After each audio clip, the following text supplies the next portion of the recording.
And we're live. Hey, how goes it? I'm Ken Bozak, here to talk about Bitcoin and Bitcoin accessories. And today I'm here with my bro and sponsor of the podcast, Nick Saponaro of DiviProject.org. How goes it, Nick? Pretty good, man. How are you? I'm very well, man. Much appreciate you taking the time to come on the podcast and talk about Divi Project. And just spoiler alert, many rabbit holes to come the way. Start off though, why don't you introduce yourself a little bit here to the audience? Let them know maybe like who you are. Before without all this crypto stuff, like who's Nick? How you got into cryptocurrencies, and now what you're doing in the industry. Yeah. Well, first of all, thanks for having me on. I really appreciate it, man.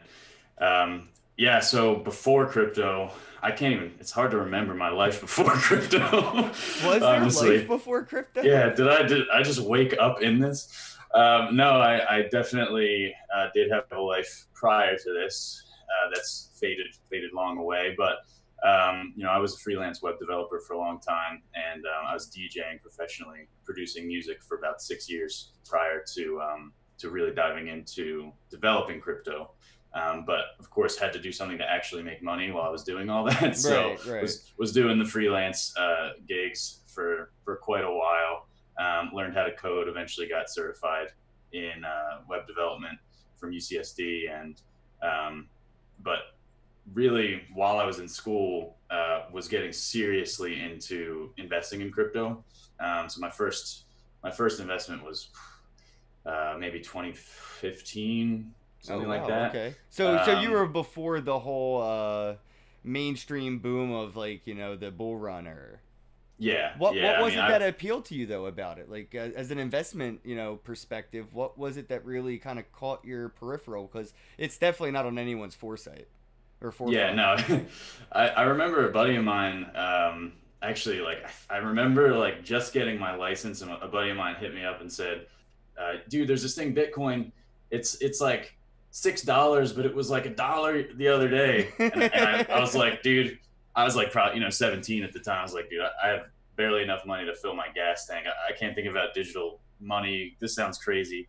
Didn't think about it for a long time. And then in 2015, that same friend had met Joe Lubin Oh somewhere in, wow. yeah, he like came across him right when Ethereum was getting started. And he's like, dude, you have to get into Ethereum. I know I told you about Bitcoin before. Like, you got to take a look at Ethereum. It's 30 cents right now or something like that. And I waffled for like a while. And then eventually, when it was probably 80 cents or $1, I finally threw some money at it. And I didn't really understand it at the time, but he was so adamant about it. I just had to try it out. Well, I And mean, when then, you're looking at the success of Bitcoin from the time of your first hearing of it to the debut of Ethereum at 80 cents, it's sort of clear to see where this may be going. yeah, I was like, I'm not missing out on another one. And I still didn't have any money, but I figured I could throw a few bucks at it anyway. So I took that risk, and of course, it went to like $13, and then it was like $20 right around the time the Dow was blowing up, and then the Dow blew up, Yeah, and literally. literally, and so that was hugely disappointing, and I kind of just forgot about it for a while, Did you get into the and DAO at all? Was that something that you were kind I of did. diving into? Yeah. Yeah, because I had made some good money on ETH, so I was like, hell yeah, I'm gonna this smart contract thing is crazy, I didn't understand it really, but whatever. I was deep in the trenches. Right. So threw a couple ETH at it or whatever, and of course lost it. But and I forgot about it for a while, and kind of was annoyed at it for a while, Yeah, I cursing the appreciated the gods. DAO exploit personally. I think that that was something that was a negative, but for the long term positive. I'm still a firm believer that ETC, Ethereum Classic, is Ethereum, in my opinion. Yep, And it is. Ethereum ETH is the fork of Ethereum, but it's at its core of development, it's Ethereum. But I just, Of that course. whole, I think that moment in crypto history is still rippling. Like, we haven't seen the final results of it because we're still working on smart contracts at this moment. Nothing, and no smart contract is considered unexploitable or perfect or anything to that effect, ready for Right. mainstream. Exactly. And we're just starting to see, like I think it was Santander Bank deployed some bonds on the Ethereum Mm-hmm. blockchain recently. And it's a short contract. It expires in like, the first quarter of 2020 or something. But to see that starting from the DAO and remembering how bad that went, and even the 2017 bull run with all the BS ICO smart contracts, and Well, there was a lot looking of at hacks and DAO, things like look at that. Maker DAO, man. Maker's killing it. I mean, I know they're having Exactly. slight issues with the volatility of Ethereum and the bank and everything with the stablecoin, but it's still a lot of progress. Even like I said, out of the negative will come long term positive. So I'm really 100%. looking for. I think Maker DAO is going to be one of the first mainstream implementations of the Ethereum blockchain, in my opinion. I think like Heck yeah. that has a more of a potential of being adopted than Bitcoin, unfortunately, because of for Bitcoin to be a mainstream currency, it has to be government issued and implemented via force, and until then, and I don't believe that would occur. But that's a No, doubtful. But yeah. I think governments will begin to support Bitcoin at some point. But even then, Oh, they'll there's utilize issues it, with. but I don't think that they'll make it a mandatory currency of the people. I No, think that they will no. utilize its benefits under the hood, but they're not going to tell you to use it, right? They don't want you to Right. use it. They're going to use it. You don't get to get rich. No, Only exactly, they. exactly. So let's talk a little bit about Divi Project. I Sure. want to know like what is the Divi Project exactly doing, and how are you achieving this? Yeah, so we started 2 years ago with our token sale, but we launched our blockchain just about a year ago. Actually, we just celebrated our year anniversary Happy birthday! on the 20th. Thank you, thanks. So we started with one goal in mind, to make crypto accessible and easy for people who are maybe not as technical as the early adopters. And so we had to take a basically a three-step approach.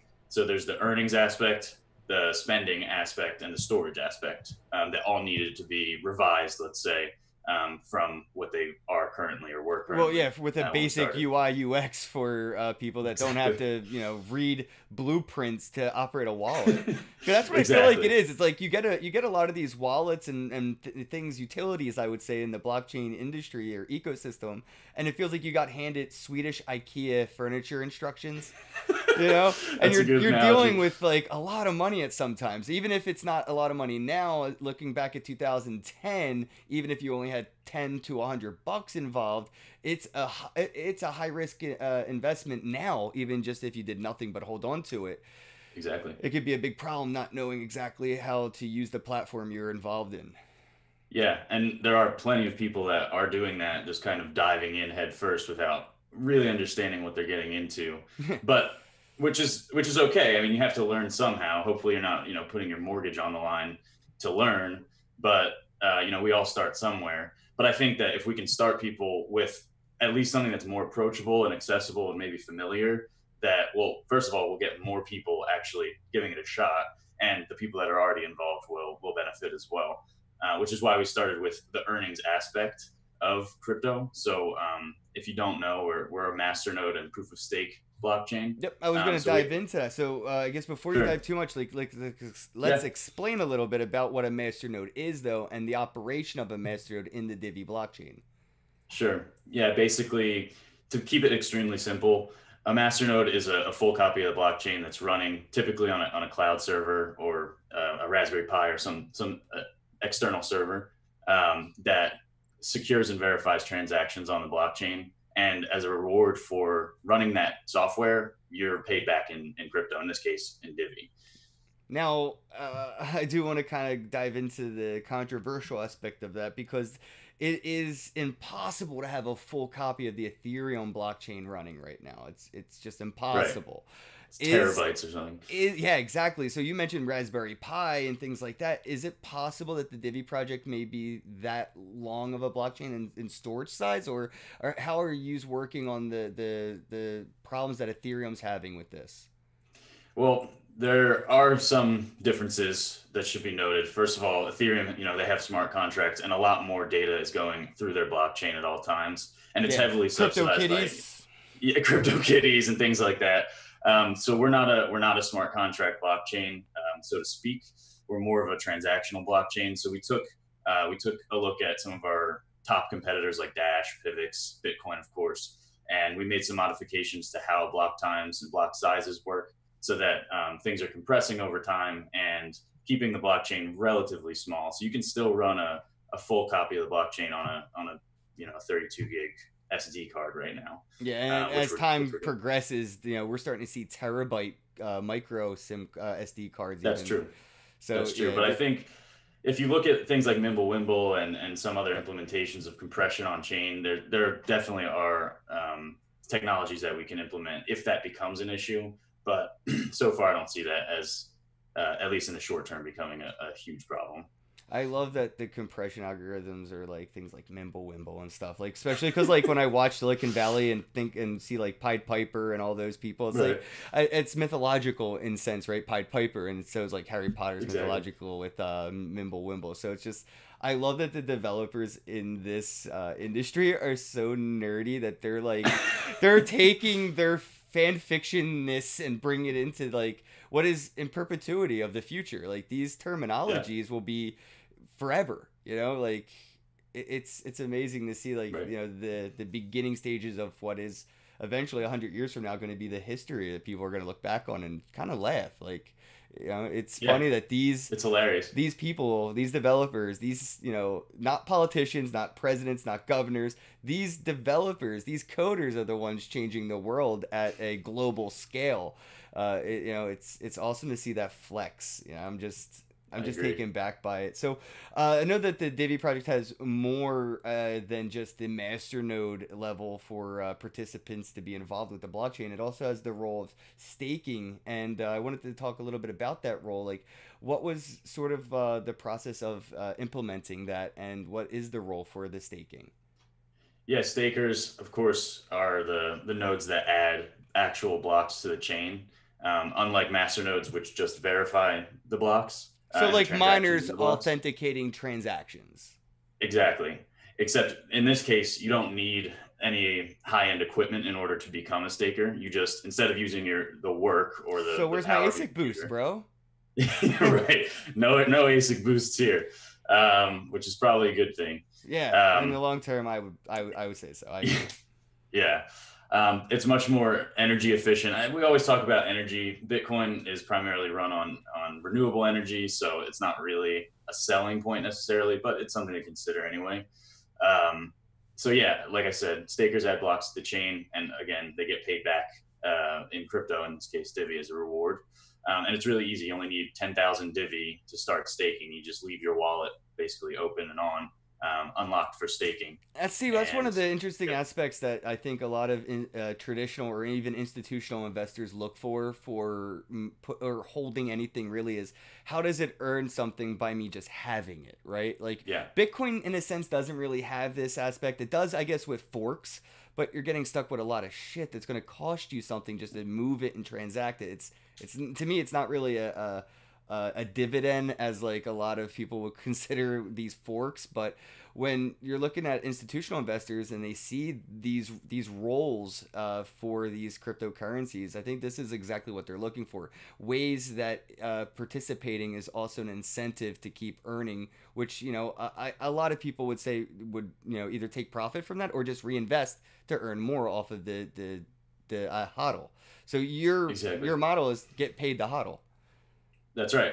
And that's why we made our masternode system have 5 entry points. So you can actually upgrade your masternode to earn more. Each level basically earns Oh, you so you're not 5% going to run more. into like that Dash, I guess, elitist problem, right? Because a lot of people say like it's centralized to the entry point of participation to run a Dash Right. Masternode. Like It's too expensive. and that's some form of centralization, right? Like you have to worry about Yeah, the wealthy again becoming the censors of the blockchain, where they vote against exactly. everything that isn't within their interest. And we love Dash. No, nothing against Dash, but we've analyzed the holdings of all of our top masternode competitors. Dash and Pivx are probably the 2 biggest, and you can see the disparity in Right. people who hold the most and the smaller Well, how do the circles around 5 them. levels kind of work for the blockchain participation? Is this like 5 levels to it or 5 steps to it, sort of to kind of prevent the I would say like the censoring echo chambers of elitist blockchains? Partially, yeah. So you have, the lowest level at 100,000 is pretty accessible for the general population. Of course, if you don't have enough, you can still stake. But as you move up, first of all, you can earn enough from the lowest level to get to the highest level. So you never have to reinvest technically. It'll take a while, but you could technically do it once and hodl until you have the top level. Somebody make a Divi calculator for me. Thank you. Yeah, they are. There's one out there. There's a couple. I love I'll send you a link. Yeah. See, I love nerds. They're the best. We're the best. Yeah, I was gonna say you're a nerd, bro. Like you are a coder. And Totally, a lot of people make fun of people like Steve Jobs because he wasn't a developer or a coder or anything. And it's funny to see a lot of the people in the role of like the Steve Jobs role in a company are the developers now and things like that. So like it's how it should be. Exactly. Because you remember like when Steve Ballmer took over Microsoft and how much of a mess that was. Yeah. It's still a mess. They're still recovering. Never really recovered. He's still a billionaire too, which is ridiculous. Well, he locked that in with a contract that he had weaseled in before anybody really saw what happened. So by the time they wanted him out, he was richer leaving than he was if he stayed. Yep. He made more money leaving. That's how you know you're a businessman and not a developer. And not a developer. Exactly. Yeah, totally. Well, there's more than just the staking aspect. I wanted to make sure people understand there is a lottery to this too, and I think that is awesome. So there's the Masternode with the 5 steps. We have the staking aspect, and then there's also a lottery that kind of gets triggered off, sort of like a miner reward. I know a lot of this is comparing things to apples and oranges, but it's so early in this to relate things to things that people have already, learned, like terminologies and things. It's just trying to bring that up. So like the lottery in a sense is sort of like that minor allocation. It's a random payout. Yeah, so 11 people win the lottery. As long as you're staking throughout the week and you win at least one stake, think of the stake rewards as a lottery ticket. So every time you win a reward, you got another ticket. And then once a week, we just distribute, it's like 525,000 Divi that's already pre-allocated through each block to and that's enough to people. Run the lowest Masternode right there. That's right. That's more than enough. You can run more, exactly. Exactly. You have Masternode, some for staking. And so the way that the lottery works, is that from the blockchain directly, or do the Masternodes have a payout participation? Just wondering, where did the funds come from that are paid out to the 11 people? Yeah, so there's 10,080 blocks in a week. That's one for every minute. And every block, basically 50 are set aside for the lottery. And then on that 10,080th block, a super block is mined, is what we call it. And all of those, 50 Divi that were allocated throughout the week are then paid out then. So it doesn't take from anyone, and it's pre-rendered in our system. So how does I know you mentioned Dash and Pivx, and I love those guys. Shout out to the Dash team. But how does Divi compare to privacy currencies and privacy blockchains? So we actually took out.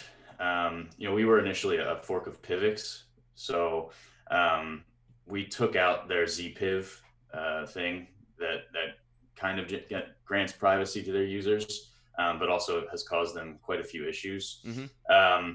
We chose to go, you can still send anonymous transactions, but we chose to not add in coin mixing and things like that. Not that it can't be done by someone else, but we as Divi Labs, as the company, chose not to implement those privacy features just so that we could operate in more jurisdictions. We learned early on that this was going to become an issue, and illegal. Illegal. Well, that's exactly. Yeah, dude, you're on the right path, because if you went the other direction, it's just a matter of time. I don't believe a lot of these projects will be grandfathered out of being subpoenaed into showing their day in court. It may not be the founders, but a lot of the known developers I do fear for these privacy blockchains, because the governments in which they operate out of, or the projects themselves are LLC'd in, they could flip the script and just decide that what you're doing has been illegal and then charge you for such. So totally. It starts to get really scary when you look at like the government level. But isn't that a form of like self-censorship in a way? But Kind of. And our strategy has always been that of the Trojan horse, let's say. Mm-hmm. So Well, rather institutional than, investors aren't going to even take a risk like, things like Pivx and Dash and stuff like that, where they have the potential to be considered like a money laundering blockchain. right, exactly. If you could even have the potential for that, you're ignored, you know? And that's a problem if you want mass adoption. That's, which is our goal, right? Right. I think that's And everyone's that goal. starts at an institutional corporate, level that's abiding by the laws that they have, in front of them.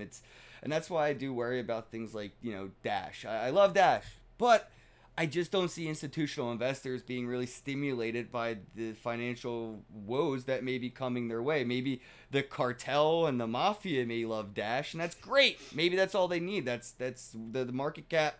That's the use case. But I don't think that, Goldman Sachs or Harvard or Yale are going to be moving any money into these because, they don't want to be implicated in anything that could potentially be, Yeah. illegal eventually. And that's what I'm think. A lot of these things haven't existed long enough for laws to be made about. They don't even know how to even enforce a really good job with that. Oh, did we freeze? Oh, I think, yeah, I froze for a sec. I'm back though. Okay, sorry about that, guys. If my internet's acting up, I do apologize. So I guess, yeah, to kind of keep going on that's sort of talking about like the hardships and the compromises and things like that. What has been sort of like the hardest barrier to get where you're at right now, and how have you overcome it? And sort of as a second part to that, like what are some of the things that you see or expect to see moving forward with Divi 2.0? Well, I think, one of the hardest things that we had to solve was how we were actually going to move past just becoming, a Masternode coin with an easy one-click deployment thing, and actually complete the goal of becoming a currency that is not only accepted by people but by merchants and hopefully, institutions and things like that, like you were saying. Um, Up until basically 3 months ago, we were pretty lost, and we were, hitting up every person we could think of to try to partner with them, because there's licenses that you need in Yeah. order to transmit money all over the world. It's really difficult And those licenses I to found out access. are limited in supply. I didn't They are realize limited in that. supply, especially depending on your jurisdiction, like New Yeah. York, California, really difficult.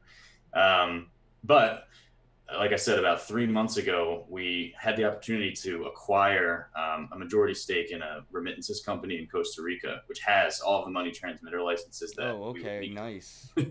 Yeah, so this basically solved the issue, and it solved the issue of transmitting money. But Right. we had Fiat in to and out is the hardest part. Crypto in and out is simple. It's easy. It's on the exactly. blockchain. It's already there. Yeah, exactly. But getting people into fiat or into crypto from fiat and back into fiat if they so choose is difficult. And it needs to be all in this like vertically integrated stack in order for it to be something that the average person will pick up and use. Because I already have Cash App, right? I already have Exactly. Venmo. Exactly. But I So it has don't to earn any more Venmo or any more dollars for exactly. holding anything in Venmo. Although the Venmo is doing exactly what the fucking banks are doing with my money, taking it and investing Totally. it and counter trading every move I've ever made on Robinhood. Anyway. Yeah, yeah. I mean that's exactly right. So we had to think about that, and we had to build a system that basically encapsulates all of the issues and solves for them. One being the fiat on and off ramp, which we can now do. We can actually provide bank accounts, bank account numbers, I should say, so IBANs to pretty much anyone in the world as long as they have an ID and a phone number. Oh, so That's you, through your partner, get to issue a bank ID for the wallet, even. that's right. Yeah. Oh, So wow. if you don't have a bank account, you can now. Would So that that's a work with big deal. direct deposits from like a traditional day job? Yeah. Yeah. Guys, are you hearing this right now? Dude, that is really cool, man. That's Thank you. I mean, that's one way to really get in and not actually, I mean, people on that side could have the wallet using the banking features without ever even touching the crypto at all, while also Right. participating in the network and earning and rewarding people for their participation by earning. That's really Trojan horsey. That's exactly right. This It's is the Trojan insidious horse. shit right here. I love it. Yeah, I mean, you take it from the inside, right? And you make change from the inside. And by introducing people to crypto slowly through this app, because people will come to this app from the remittance company, right? There's already, thousands of customers for this company that are going into the stores every day to send money back to Venezuela, Nicaragua, whatever, right? So when we incentivize them to use Divi or use Bitcoin or whatever in order to save on their remittance fees or what have you, now they're introduced to something that they probably would have never thought of before. And it's all right in the app that they're already using for their management of their funds. So I wanted to touch on that. How much KYC is involved with this? Obviously with the banking side, you would need to have your KYC verified. But if Correct. you did not want to use that feature or that side of Divi and only use the cryptocurrency in the wallet, you could send crypto from wallet to wallet without KYC.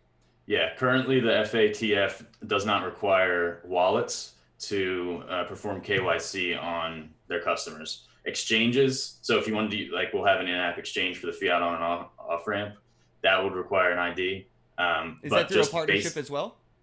It's all through our acquisition. Nice. Partner. And Bitcoin Ben, thank you so much for the super chat. Bitcoin Ben says, I run a Divi Masternode. I earn about $100 every 3 weeks. My bro, Bitcoin Ben, look at this dude. He diversified his portfolio. I love it. I love it. So that is amazing, Ben. I would love to get, maybe if you have a chance, Ben.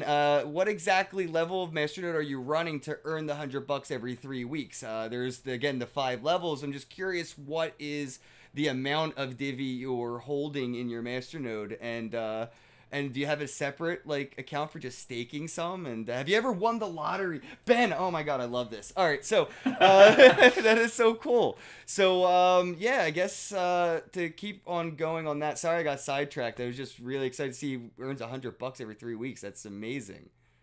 Yeah, it's awesome. Can you kind of go from that information what level he might be in? Could you guess? He probably has at least a silver node running, which is 300,000 Divi. Did you see this? Did you guys see No, this? I can't see from here. You called it. He just commented 300K on the dot. Nice. Nick knows his shit, ladies and gentlemen. Bitcoin Ben, my bro. Can't wait to see you in Vegas, Ben. So how many Masternodes are currently running right now? So there's last time I checked, there's about 580 Masternodes at various levels. I think the most are copper nodes, of course, because they're the most affordable ones. Well, they're on their way to earning the silver level, right? I mean, that's like right. You said, you just kind of hodl your way up to the next level. You don't even have to really reinvest.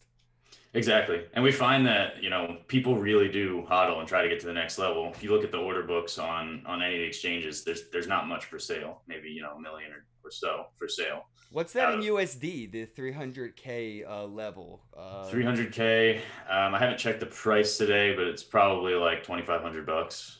So for a $2,500 investment, $100 every 3 weeks, which if you're smart, because that's what I would do, right? I would probably use that to buy Bitcoin and just hold on to the Bitcoin and keep using this as a means to earn Bitcoin. And as I'm earning my Bitcoin, there's... I don't know if you're familiar. Before I even go there, do you only earn off your Divi staking, right? So if I were to hold Bitcoin, I wouldn't be earning any Satoshis, correct? Not right now, no. We got to get you partnered with Celsius, brother, because that's the key to earning on your hodl of Bitcoin. So I would use my reward for having the Masternode to buy Bitcoin, then use Bitcoin to put it in the Celsius to earn more Bitcoin that I could then spend on my coffee. Boom. So I love it. You know what? I wrote this question. I want to actually read it the way I wrote it because it sounds nice. So that brings me to, what will an economic environmental experience be like in a world where a project like Divi is mainstream or these cryptocurrency projects are mainstream? That's a great question. I kind of think about this a lot. I was just in IKEA the other day, and I always get made fun of because I have IKEA shelves here. I'll never go to IKEA ever again. Another story for another day, but you see me in IKEA, I've been possessed. Yeah.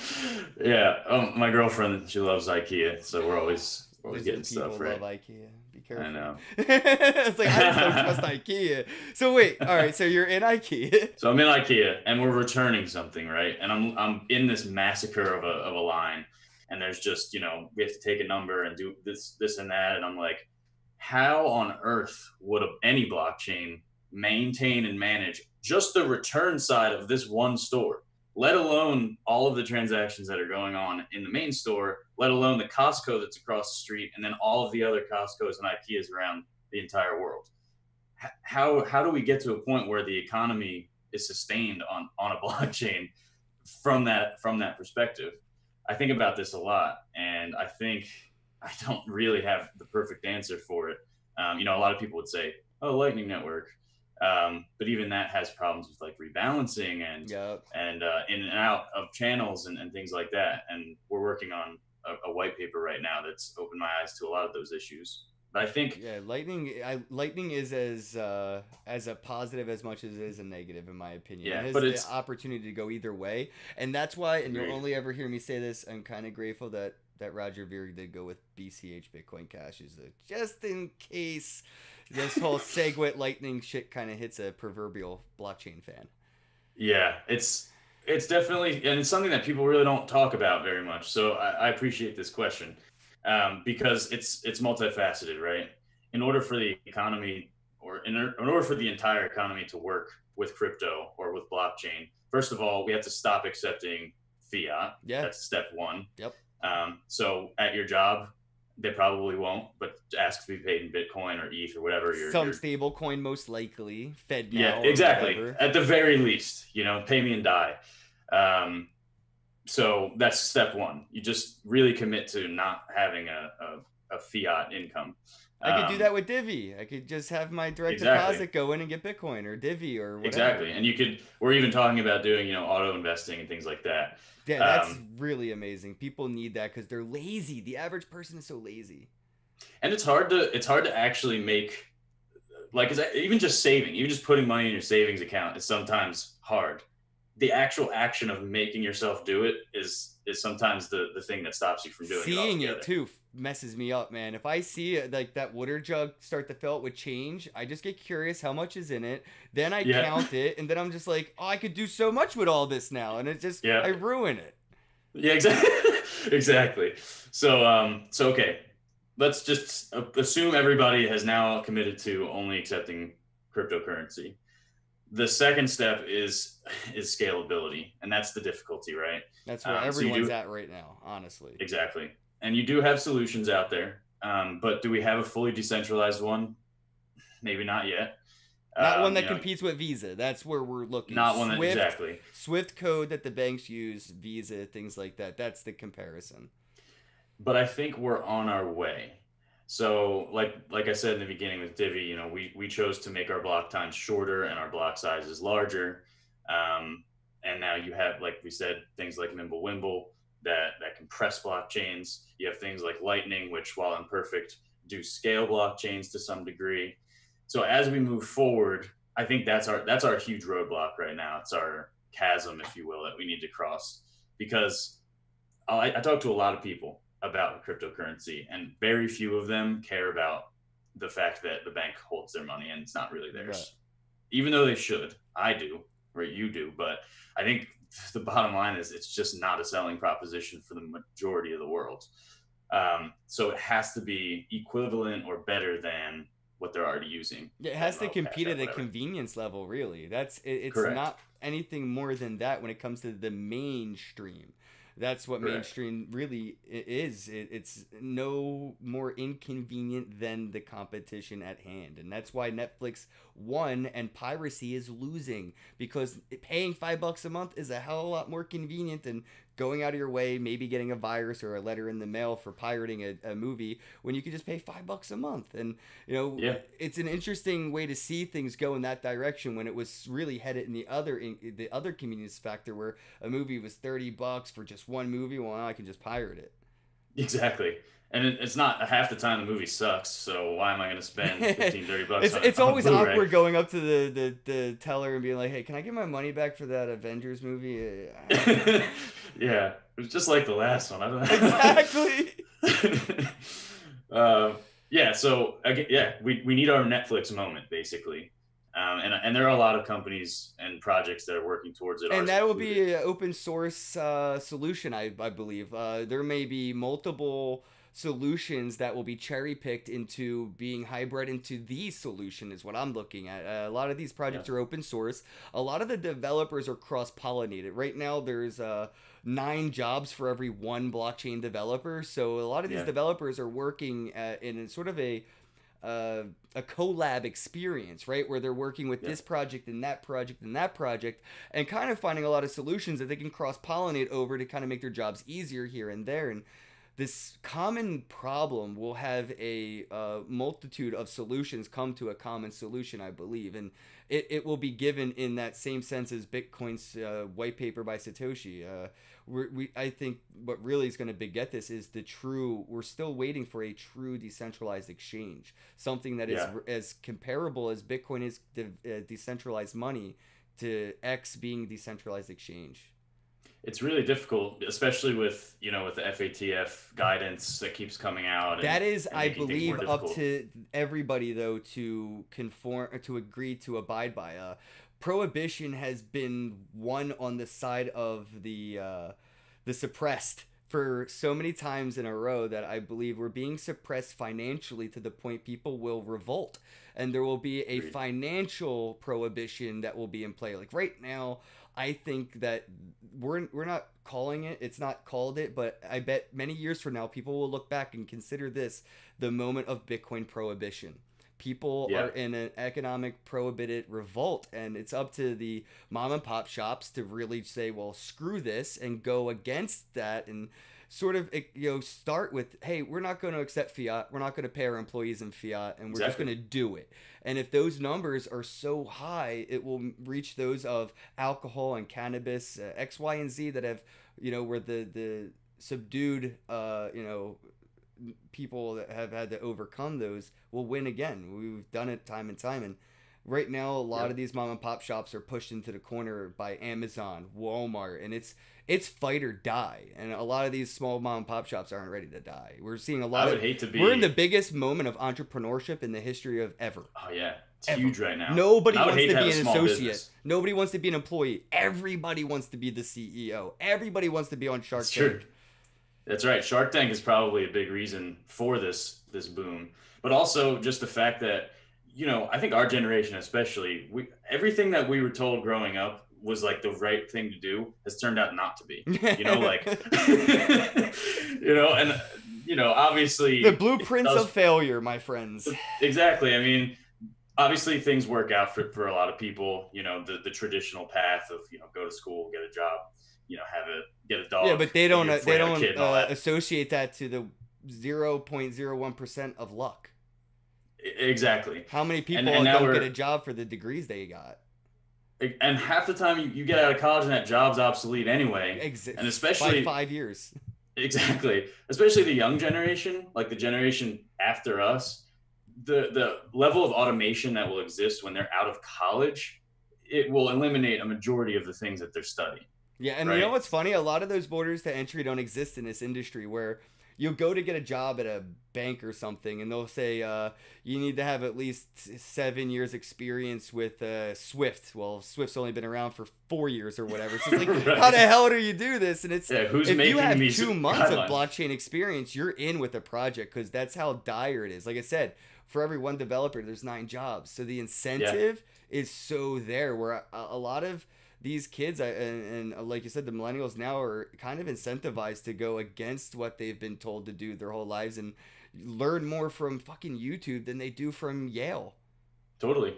I mean, that's why you have kids flipping sneakers or gambling on sports, which is now legal. Or I just found out about this playing whole video loot games. box thing where the sneaker stuff, like Wax.io, I didn't realize the casino behind it, but these sneaker kids are actually getting into tokenized items. Did you see that? There you go. I mean, and I'm sure I haven't seen it, but I'm sure it makes sense. Yeah, dude, it's And amazing. why wouldn't you? Right. I mean, Well, they're people- like, hey, people there's trade stuff. these are sneakers. These are Yeezys, but it's really a tokenized pair of Yeezys. They're not real Yeezys yet. Exactly.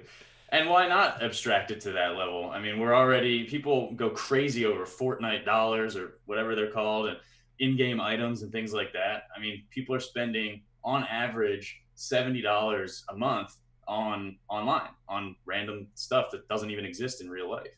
So why not tokenize Yeezys? Daddy said, "Am I allowed to talk about men cheese? If you know what I mean." Yeah, dude, you can talk about whatever you want. I don't know. I'm not. I don't even have. You can do whatever you want, bro. I'm not gonna censor you. And I have a moderator that will do it if the time comes. So I wanted to dive down a random rabbit hole with you, man, and see like what were some of your horror stories in crypto, because everybody's sort of has like those moments where they were like, oh shit, I didn't back up that wallet, or did I send it to the right address? You know, like for example, for me, I sent Bitcoin to a paper wallet on my computer screen, and then I printed it, closed the window, went to the printer, and it didn't print the private key. It just printed like the background image. Apparently there was a overlay which isn't copied by the screen, so it can't be screen captured. So it was a security reason. But anyway, so that's how I lost. So guys, if you're going to use a paper wallet, wait till you print it, then send the Bitcoin. Damn, that is rough. Yeah, I mean, the DAO was obviously a personal loss. Probably the worst one I've experienced. I mean, I bought some coins in 2017 that got wrecked, but whatever. You know, that's part of the game, I suppose. But as a company, we've definitely gone through some hardships, you know, from our first launch pretty much failing as a result of some minor mismanagement, and more so on the side of the developers that we were working with. Our initial like KYC requirement for our ICO, that was really bad. The bear market.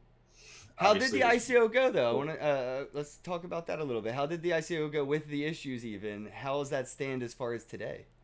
Yeah, I mean, we did comply with, you know, all the regulations that we knew of at the time, and then had to retroactively comply with new regulations that they implemented after. Yep. Don't even get me started. So, but that said, you know, I think we raised $2.5 million or $3 million bucks, which was excellent. You know, yeah, a lot of projects raised, you know, 100 million or whatever, and they're dead. But, yeah, I was gonna say I could find. Well, that's the problem. You can't find. I could name a few projects that did an ICO and raised hundreds of millions, and they're completely gone from existence. Either exited, or I would say used the scapegoat of regulations. Did it? Right. Yeah, like, we can't afford to keep building it. I mean, how do you not afford to build? I mean, that's like EOS with $4 billion. How are they not mainstream right now? Right. Yeah, I think.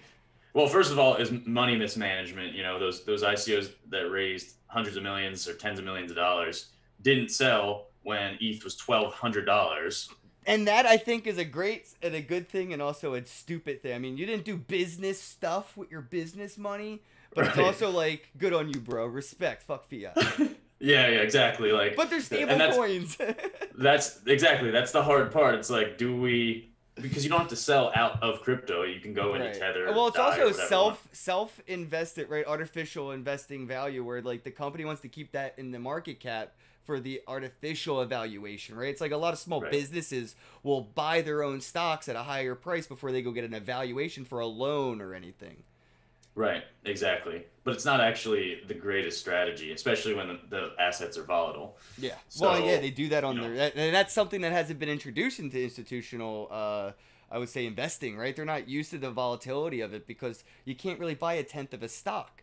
Now you really, in a way, these aren't stocks, but in a way they kind of are a stake in a company's success or a blockchain's success. And as its utility gains, its supply and demand, you know, balances and you know, fights its way up to volatility. People just aren't used to this with stock splits. You know, the way that, you know, we say forking, people think it's a form of a stock split, and it's not. Or even the halvening. A lot of institutional investors that I've spoken to at a conference think of the Bitcoin halvening as basically a stock split, and there's going to be like more Bitcoin. So I'm like, no. Oh, no. And these are like really smart investors. It's just they're so new to this industry. They don't know how to. they're in a box they just can't see outside of. There's no windows for these investors, really. They're Right. so ingrained in their thought ways that I really think paradigm shift is from every layer up, and it will come from even the most novice investors. The bro investors that use Robinhood, they're probably going to do better than the wolves of Wall Streets are right now because they're just so blinded to what the potentials are. Yeah. Yeah, I think right now we're still really early on, still probably in like the innovator stage or early adopter stage of the adoption cycle. And it's frustrating, right? I mean, I'm sure you felt the frustration at times where it's like, God, why is this not, why is Bitcoin not skyrocketing? Why is technology not coming out faster or whatever? Right, like But why if is you Pokemon Go not on the blockchain? Like exactly. just No, disappointed in some of this shit. That it makes sense for these companies to implement. It's just I know. why, dude. You're right. I And am you a can little see bit it. in that impatient side. Yeah.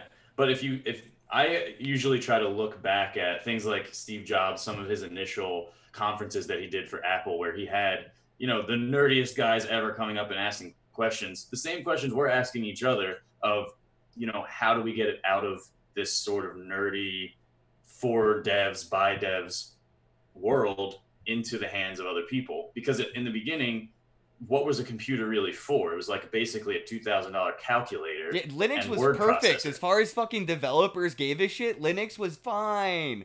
You didn't Yeah, need this totally. Windows user interface or Apple UI. Linux worked, and they were like, "That's it. What? You don't know how to use command prompts? Like, what are you, an idiot?" No, dude. I Exactly. need drop-down menus, please. Exactly. I need animations Yeah, now. yeah, exactly. I need the. You've got mail, not do I have mail? Exactly. But it all, in retrospect, happened extremely fast. Like the internet came out in 1970, but it didn't really achieve mainstream popularity until the 90s, basically probably around the time we were being born. And it became what it is now when we were teenagers. So, but of course, if you had to experience that from the 70s until today, you're middle aged now, and we'll be middle aged probably by the time kids are using crypto to pay for their goods and services. But Well, I think it depends on the use case. Like I said, with currency or even financial like prohibition, I think currency prohibition kind of fits. But right, like a lot of these kids do online commerce between each other. You have like fucking 6-year-olds who buy these online skins from each other using like online true, tokens, like Fortnite token or whatever these other platforms are, and they can't meet KYC of PayPal and Venmo, but that's they true. got to do commerce. These are human beings, maybe children. But I remember my mom gave me $5, and as a 5-year-old, I'd go to the corner store and get stickers and bubble gum and a Yep, toy. And the same thing's happening now, where parents are basically giving their kids gift cards, and they go on an app store and they buy these in-game items, and they're going to be a lot more familiar with online merchanting, and they're going to be the ones to really realize the roadblocks and barriers to entry of doing business on the internet as a minor. yep, And I think that, again, with the whole prohibition aspect is we're going to see 12-year-olds buying Bitcoin, 12-year-olds holding Divi, nothing anybody can do about it. Nothing. Once it's on the right, market, once it's on the exchange, KYC out your unless it's a whitelisted address only blockchain, which is a scam in my opinion, it would be able to be transferred to anybody, which could be potentially a child. So like a lot of these regulations, the technology will never conform to. And I think that the technology will inspire the regulations to conform to it. agreed. Just as it has in the past, Exactly.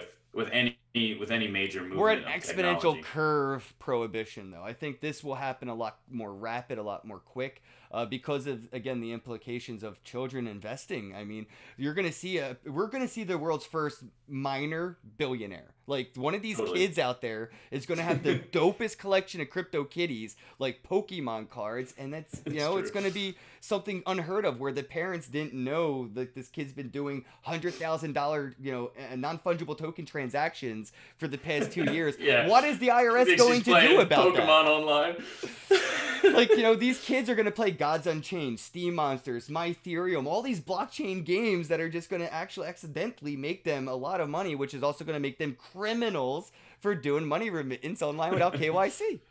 But we also have the benefit of the world economy sort of crumbling at the moment. all around the world. Huge populist movements are popping up all over the world. We've already seen multiple currencies completely collapse. Yeah. We are in a recession now here in the United States and probably worldwide. Of course, they won't actually start reporting on that in the news till next year at some Yeah, point, probably the middle of the year. the yearly report will be a year behind. Exactly. But we already saw the yield curve invert, and we've already seen them pumping hundreds of billions of dollars of fake money into the economy to prop it up artificially for like short-term gains and short-term volatility solutions and things like that. It's frankly bullshit, and it will backfire, and probably already is to some degree. So that's actually beneficial to us, hopefully, because there has to be somewhere else to go. If the U.S. dollar, starts to devalue, which already has, and already is every day. I hate having cash. You know what? Let's talk about this then as we wrap things up here on the end. Is why not? Why isn't gold an option anymore? And, with the frustration of it, why isn't gold a fucking option anymore? Right? Like, Bitcoin being digital gold doesn't make gold obsolete as a hedge against the U.S. dollar.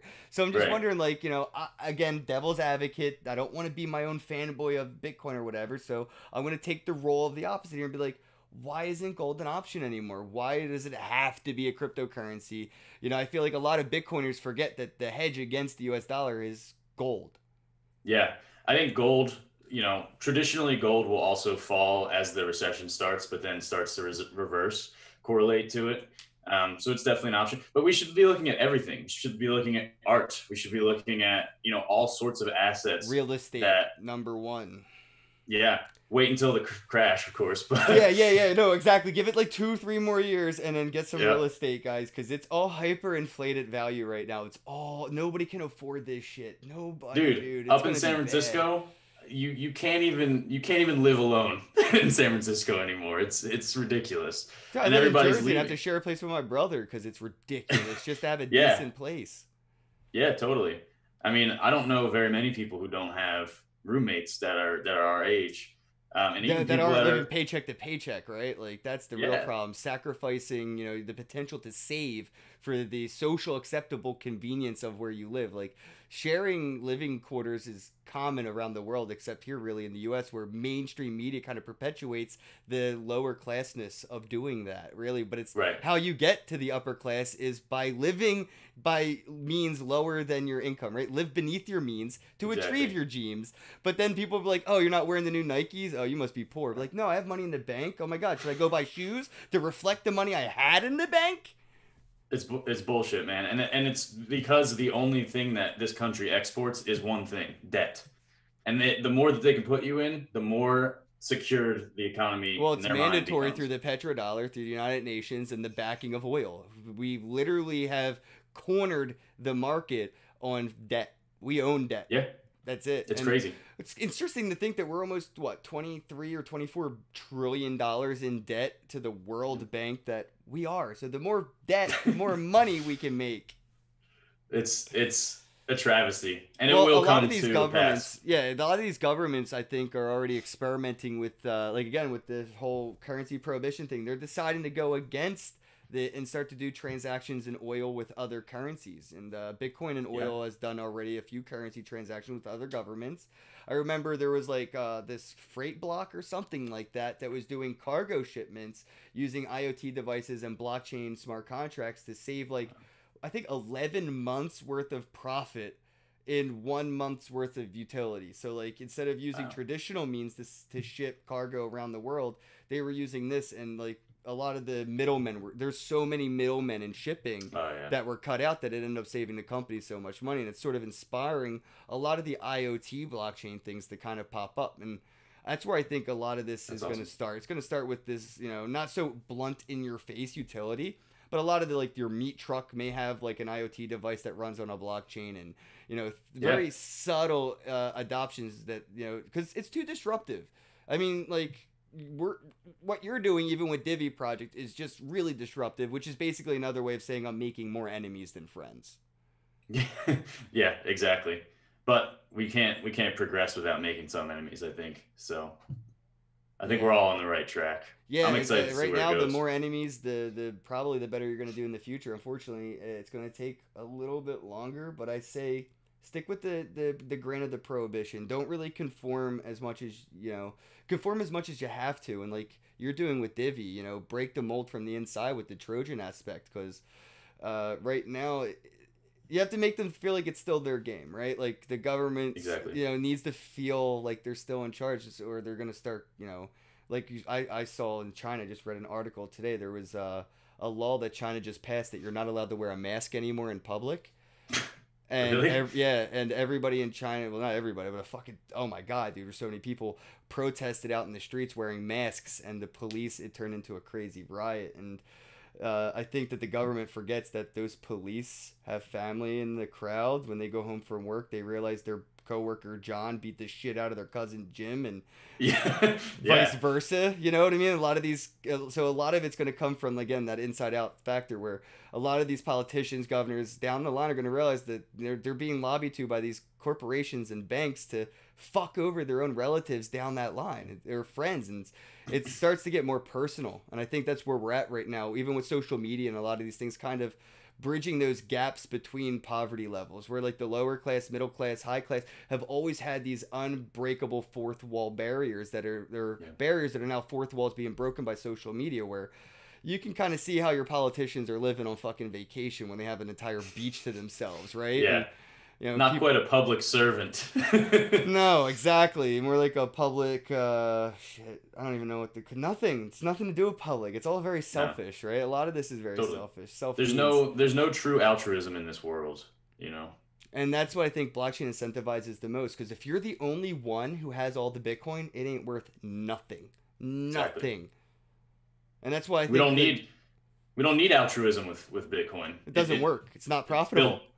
Yeah, it's built in. You know, it's forced by the code, and Right. Yeah, exactly. Exactly. that's exactly. Unfortunately, that's what we need. Humans are just too easily manipulable, and I think the incentive to manipulate people into the other direction's happening. Like, yeah, we've realized that people, like, woke society has realized how easily people are manipulable, that woke society is now manipulating people into wokeness.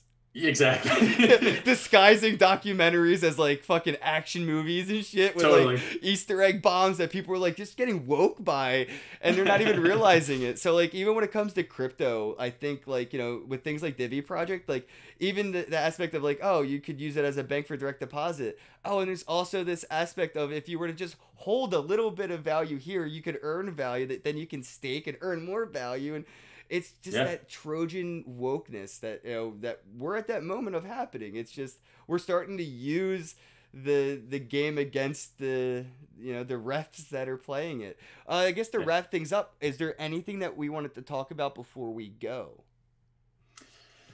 Yeah, no, I mean, obviously, come join us if you're watching this podcast. Come join us on Telegram at Divi Project and all over social media at Divi Project. Yeah, I mean, I don't want to shill too much. I appreciate you having me come Sell on. all your Bitcoin for Divi. It's financial Yeah. advice. I'm telling you, friend. Okay. Hey, Bitcoin Ben might even be in the chat. Actually, I'm gonna have to join the Telegram. I swore off Telegram because of all like the issues it was having with like scamming, and people were pretending to be me. So like I had to publicly Ugh. like, if you see me on Telegram, it ain't me because I don't use it. Luckily, the bear market has kind of like gotten rid of all of that, so I think it's safe enough for me to start using Telegram again without worrying about duplicates scamming people. But it was the easiest way for me for people to stop getting scammed, because they're like, "Hey Ken, you have that crypto I sent you?" And I'm like, "What fucking crypto?" Like, Oh "Oh, no. on Telegram." And I'm like, "I don't even have a Telegram." That's not good. Yeah, dude. So I think that a really cool thing to do is figure out a way, and I think Divi Project could even do this, is a way of proof of like identity, in a sense where I know I'm talking or doing commerce with somebody even without KYC. Yeah, It's synonymous verification, as you will. Yeah, if you check out our website, actually, we have some information about how we're planning on accomplishing that on chain. It's pretty cool stuff, and we'll be putting On out more chain, info. you trying to start a riot? All right. All right, guys, look, check out diviproject.org and let me know what you guys think in the comments below about the project, as far as like the Masternode goes, staking, lottery, everything that they offer. And big shout out to Bitcoin Ben, Zach, Drew in the chat, Amina, I love you, my Canadian bro. And I'll see everybody in Vegas for World CryptoCon. Thanks to Divi Project, bro. I really appreciate the support and you helping make it possible for me to get out to Vegas. So much love, man. Like, appreciate you today. Oh yeah, anytime. All right, guys, I'm out of here. I'll see you all on the interwebs. Comment with topics that you would like to just keep the conversation going. All right, guys, later.